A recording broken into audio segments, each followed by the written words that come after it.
Here's your first real life application for your arrays. Now, it's funny, on this one, let's see, I have it set to size. I could have actually done this all in one line, right? Remember about using the empty square braces and then listing all the numbers? I might change that one day.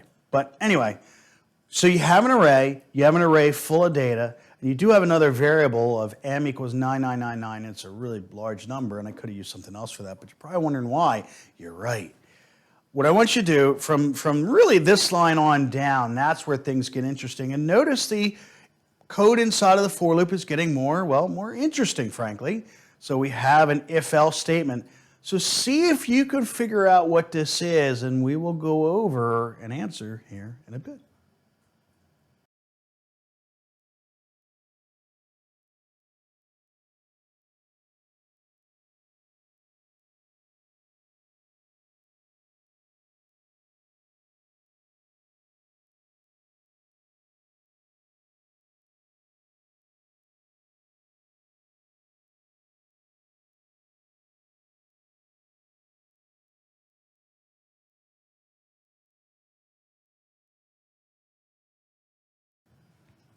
All right. This, where my hand is on up, we know what that is.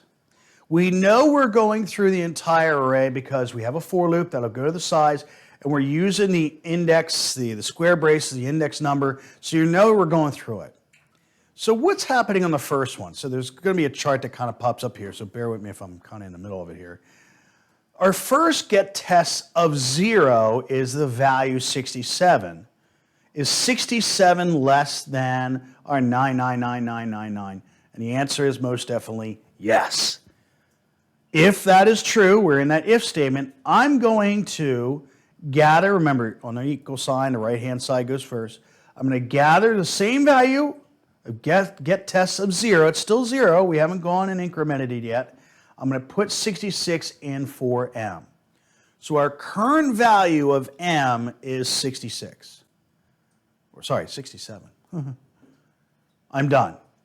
Not really. I go through the next iteration of the loop. Because remember, I'm going to do this 10 times because of our size that we have here. Our next value is 12. Remember, m has changed to 67. So is get tests of I, which is 12, less than 67? Notice I didn't say 9999, but 67. The answer is also true. So I'm going to reset m to equal 12. Move on to number 2. Again, I'm allowed to do this 10 times, the for loop is telling me.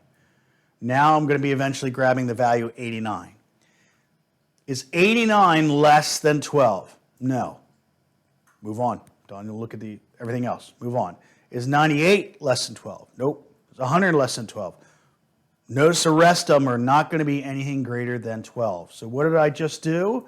I just found the lowest or minimal value in that particular array.